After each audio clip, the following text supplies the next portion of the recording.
Welcome back, survivors. I'm the SurvivalVis, and we return to Carnivores Plus, where welcome to the semi-final episode of the series.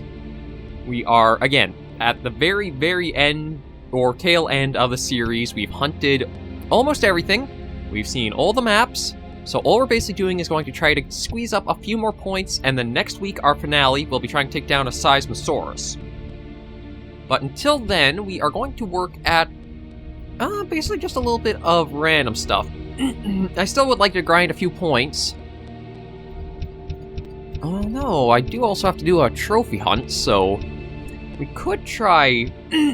Oh, excuse me. I'm not sure if it's just like the change in weather, but been having a little trouble keeping a clear throat. So maybe what we'll do is we'll do a trophy hunt, go after what we can here, and then next week we can try adding a Seismosaurus to our trophy room as well. I'm not going to do the T-Rex because, again, I found the Tyrannosaurus. I'm not skilled enough. I will say that. I don't have the skills or the steady aim to take those guys down regularly. But the rest we've gotten quite a bit of experience with, so I'm thinking a little bit of a grand tour of Morrison's Maze with everything else selected, and we'll just see what comes of it. A good way to grind up a few more points before the finale next week, and yeah. So everything's looking good. Let's hop right into this semi-final hunt. I almost want to say final there, but we still got one more week to go. Okay, I'm about to exit us out of this mode, but we may die instantaneously, because I heard some pretty rapid footsteps, so here's hoping we don't die instantly.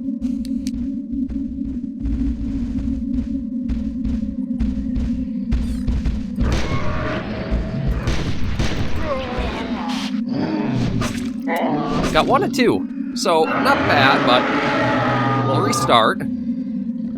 Okay, so aside from that kind of semi-good start, like, for some reason the other one had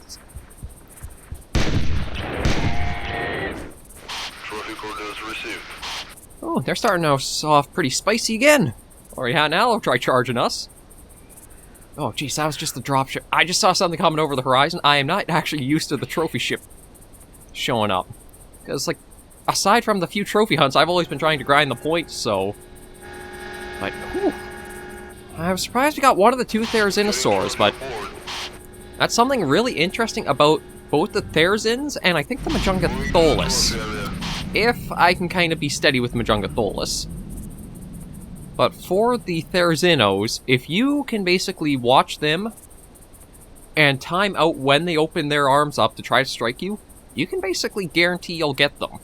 Now, granted, getting ambushed by 2 at once for the start kind of threw a hitch in that plan, but we are in a pretty good area, so we've got some decent visibility. I don't want to use the radar too much, because again, like you guys might have seen from the Carnivores Genesis, it's just, you shouldn't, but because it gives you so much information, you just keep using it over and over and over, and like flipping the map open and closed. It's good if you want to try grinding the points out quickly to advance, but it takes away the real hunting experience. It almost turns into like a Call of Duty or a shooter in a way, where you see everything on the mini-map and you just have to try getting those shots in. I prefer to hunt definitely without a radar. Yeah, we're... Oh, just a Moschops. We are very close to being at the end of the Carnivores Plus series, and then we will be doing the Siberian Expeditions as the replacement. So in a couple of weeks from now, that's when we'll have the first episode of that. I'm looking very forward to that, because, again, Carnivores is a pretty good classic hunting game in its own right, so switching it to use more recognizable animals and... Alright, those are just the ambient guys. For a second there, I thought we had to be worried, but no, these are just the... I think it's Diplodocus. I think these are the Diplodocus, and it's a reference to walking with dinosaurs. We can go over, say hi to them, just walk around a little bit. I think we've only really spent 1 episode going around and looking at them because of... Well, sort of one of those sightseeing episodes. This one, we're just kind of free hunting, doing whatever we want, because we already have all the points. Or we should have all the points already. So it's basically just taking a little... Okay, I'm thinking it's these guys making noise, but I still want to be careful. Just because you never know what might be tucked away in a little pocket or a little corner of the area. I I feel like I should avoid that tail, just because I don't think they can really do anything to us, but you never know. Just common sense is, let's not go by the giant whip thing. Nope, we got there. Oh, Galmimus. Yeah, it's really nice just to have, like, ambience sort of like this on the map, where, sure, you can't really interact with them, but they add a little bit more life and feel to a map. Just kind of flesh out and round it out with more little, almost like a landmark to come back and say, oh, look at these guys, that's right, they're pretty cool. But that also does remind me, this area kind of goes down to a dead-endish. And there are a few pawns for that down there, but maybe what we'll do, we'll start running and just go back up north. I think that was just ambience. I'm not 100% sure. But yeah, I'm not seeing anything, so I'm guessing that was just ambience. I guess maybe it was like these guys calling. But what we'll do from here is we're going to go north because the wind is kind of in our favor in this direction. And see what we can spot from afar. And I do have to really watch the time limit. The most recent Jurassic Park Hunter Legends that went up, that was just those guys again. Oh, didn't even realize there was one of you guys right here. Yeah, well, we'll let him go off, and we won't run, because a Packy's going to be a very easy one to bag. We can just crouch, wait for him to kind of calm down after going a little distance. Smoz chops. I kind of want to save the shotgun, actually, for things like Therizinosaurs, and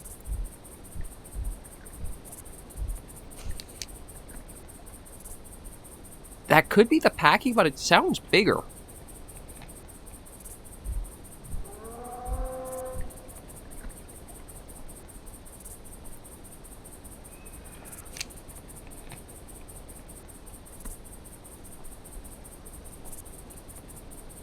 Oh, that's why it sounds bigger. It's just a Brachiosaur. I was trying to figure out...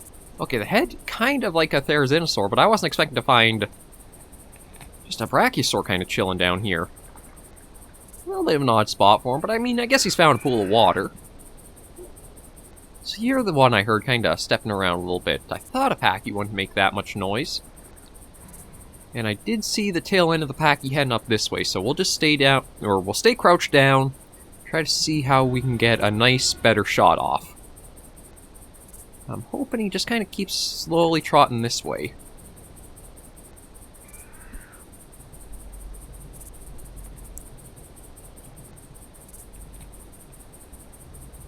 Oh, yeah, there's a bit of movement in there.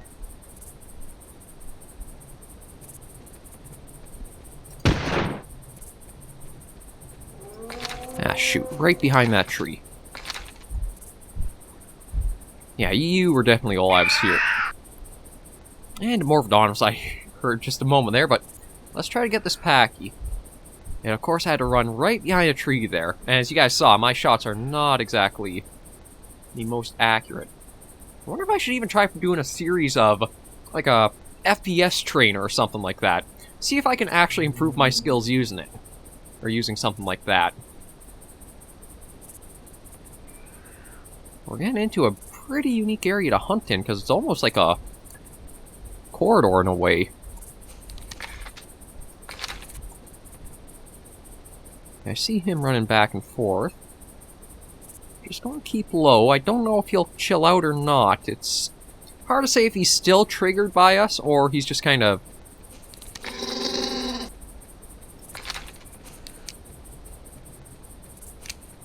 Yeah, he's still triggered, but he's basically stuck doing loops. Oh, that's why he's doing loops.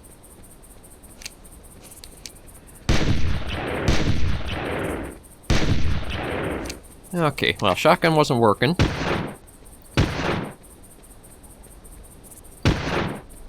Oh, jeez, he takes a lot of rounds to actually put down. There we go.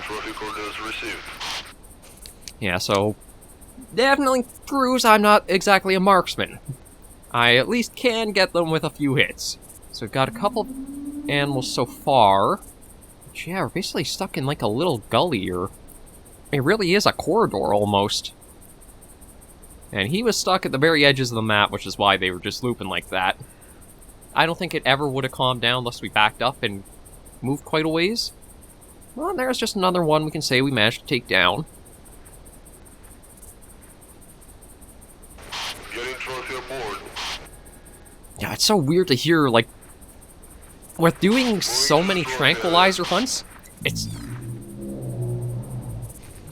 super weird to actually have a voice or, like, sound you're not used to come in all of a sudden. Just some Moz chops and actually quite a bit of ambient guys packed around here. Wonder if that means that there's not really any of our trophy animals spawned in the vicinity. I do still want to be a bit cautious, just because we do have things like Velociraptors, Allosaurs, Mahjongs, and, well, Therizinosaurs not bad if you can see them from a distance.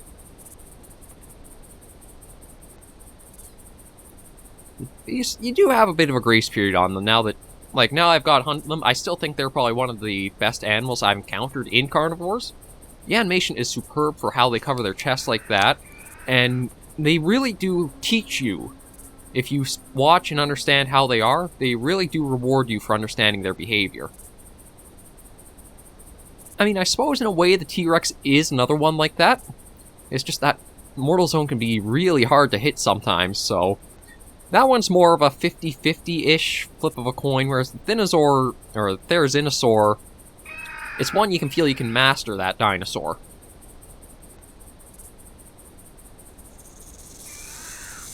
Yeah, I'm not going to go up into the north little, kind of, not even sure what I call that, but very claustrophobic kind of area compared to the rest of the map. And what we'll do is we'll follow up along the riverbed here. Try getting our way. The wind's not exactly in our favor, but then again, that's never stopped us, so we'll just keep going north along the riverbed. Try to keep an eye out to the other side. And see if we can get anything else. Gotta remember, T-Rex is not selected, so that's just meant to freak me out. That's not actually one on the map. At least I don't think they're on the map. I can't remember if the Majungus Tholus actually will spawn on the map, or it has to be selected. Oh, well, speaking of Therizinosaurs, though, the problem is we got his back to us. If it turns all the way around, it'd be a nice one to try getting with the sniper rifle. It doesn't. Oh, yeah, that's right. Come on, turn around. Oh, actually, yeah, I think it picked us up. Even with, like, 0 sensitivity, the animals will still detect you rather far away. So we'll try carefully approaching, because, again, the map, from looks of it, it could be going down into the riverbed almost. And if it just goes beyond the ledge, we could accidentally get a little too close. So maybe having the shotgun ready won't be too much of a bad thing.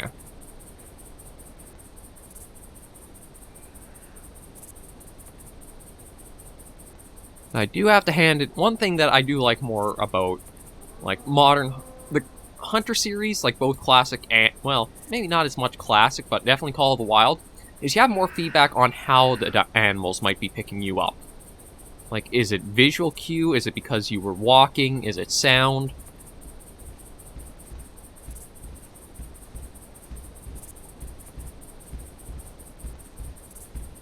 Okay, out.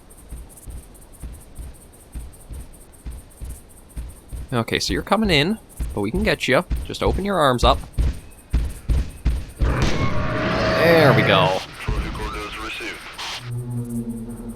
Again, they're almost, you can master them because you can read the behavior of them, so they kind of been my saving grace, because if I go for hunts on them, I can understand and can get them fairly easily. But yeah, it's hard to get a feedback for carnivores in what you might have been messing up on your approach or has been trying to get an animal. Like, it almost seems in hindsight you have to check as soon as it starts, like, running off or coming towards you, okay, what could it have been? Check the wind. Is that yes or no?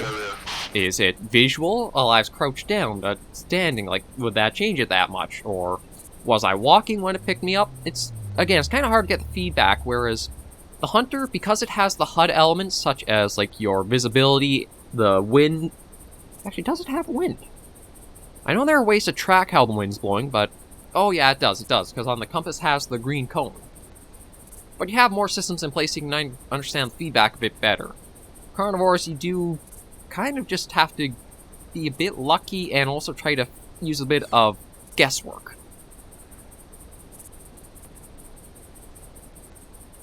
We are getting some pretty decent distance in on this hunt. How are we sitting for time? Ah, we still got a few minutes as well. Again, I have to really watch the time limit for the episodes. Right now, I do have to keep them more around the 20-minute mark. Any longer, and they take a long time to upload. Like that Jurassic Park Hunter Legends that just went up on Isla Nublar, or the last one that went up. How long did that one take? I think that was at least 6 hours, maybe more. And because budget is pretty tight right now. Not like budget for YouTube, but just like life budget. So, yeah, getting heavy stuff here. I can't really justify getting a bit more of a pricier internet package without having a way to, like, offset it. So that's why I'm hoping the channel, which has been growing very steadily, we've gotten, I don't know where it came from, but like all of a sudden, we were struggling to get 300. Now we jumped right over 300 and we're working our way to 400. It's just seeing that kind of growth which makes it lean more... kind of makes me more hopeful towards being able to have the justification to try spending some more money into this hobby, which is what it is right now. That was pretty easy.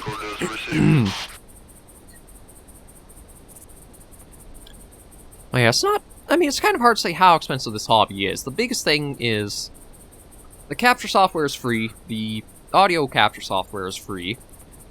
It's more the time you have to put into it to just kind of... I don't really edit my videos that heavily, as you guys know, so that's not something super there. But the render time and the upload times do take a while. It's more the money for the editing software, which is the biggest thing that I'd probably have to set as a goal, that if I can start offsetting that per month, or at least reducing how much that does take, that'd probably lean much more into how I'd grow the channel. But for now, the biggest thing I'm just trying to do is get some subscribers, build our community, get engagement in the comments, and just build ourselves up here. Try to showcase some games that don't get really shown off too much, and also take them on a more grounded level than how some others might. Basically just have fun, as I've been doing. And yeah, we are getting close. We'll see if we can snag one more animal before we end our little hunt here. As the Moz Chop's going around. But overall, I have definitely been enjoying my time on YouTube, and very supportive community as I've been doing series on, like, Carnivores, or any of the other video series I've really done. Carnivores is definitely the standout stuff on the channel. I do think it's a little bit because it's more of like a niche, and there's a dedicated community to it, but it's also because of its age, there's not a big amount of Carnivores videos going out, so I guess I'm a little cashing in on a little bit of a niche there. I say cashing in, but I am getting something out of it, so we're definitely going to have more series going on in the future. I will be having the next Genesis Redux versus Public build going out February 8th, I believe it is. I just want to have one more week to grind up, try getting a few more points, just have some fun on fours and range. And that's going good. Jurassic Park Hunter Legends, we do need to work at getting some more points up, because I want to hunt... I think it's really fitting if we can do a T-Rex hunt on Nublar, and a Spino hunt on Sorna. They just kind of go hand in hand with those places, so I think those would work out really well together. But those are still probably going to be a few weeks off, so there's going to be some changes to the channel. Not too much, but again, I'll just see how things go for what reception is, comments come in, stuff like that. And just keep on going. Thought I might have heard something going around for a moment there. There was a call, but I don't know. I think that was just ambience. I'm kind of at the point where I've gotten some decent animals taken down. Should I just kind of head back before risking more? Let's get up to, like, the top of a hill or a ridge here and just take a look out and see. Yeah, just in case, because we are going over a ridge, we'll have a shotgun at the ready. Sounds like there could be something.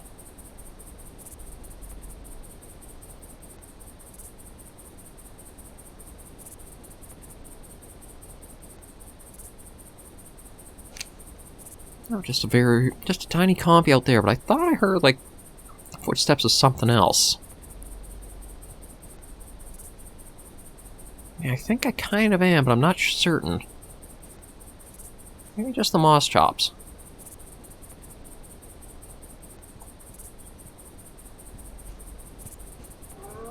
Yeah, I think that's all I was hearing, so we might not have gotten the most varied of animals. It was a Aloe, Packy, there's Inosaur, Stego. So, not too bad. 4 or 5. Well, I actually shouldn't say of 5, because how many animals did I have selected? 1, 2, 3, 4, 5, 6, 7, 8. Okay, so we got 50% of the entire roster. That's not too bad for a smaller hunt like this. So we are going to take our points back before I lose them, because we do want to progress. Not that we have much to go. And we're back in the hunt menu here, so we are going to see what we can do for going after Seismosaurus. Yeah, so we're not going to have enough points to really go after too many other locations, but I think the Woods Tarantox will be our best bet for them. They do have Mortal Zone. No idea where it is. I've been told it's somewhere I want to think of, so I'm guessing maybe like a leg or a tail. I'm trying to apply Monster Hunter here, because some Monster Hunter logic is that the monster weak points are kind of odd spots. Sometimes it's the tail, sometimes it's a leg or something, so I think it's going to be a lot of trial error till we see how it goes, but next week will be our finale for Carnivores Plus. So thank you guys very much for joining me on this episode of the series. If you do like the video or the series, be sure to give it a like, and if you have any comments, tips, or tricks, be sure to leave comments right down below. Until I see you all next video, though, survivors, please remember, as always, to take care and stay alive.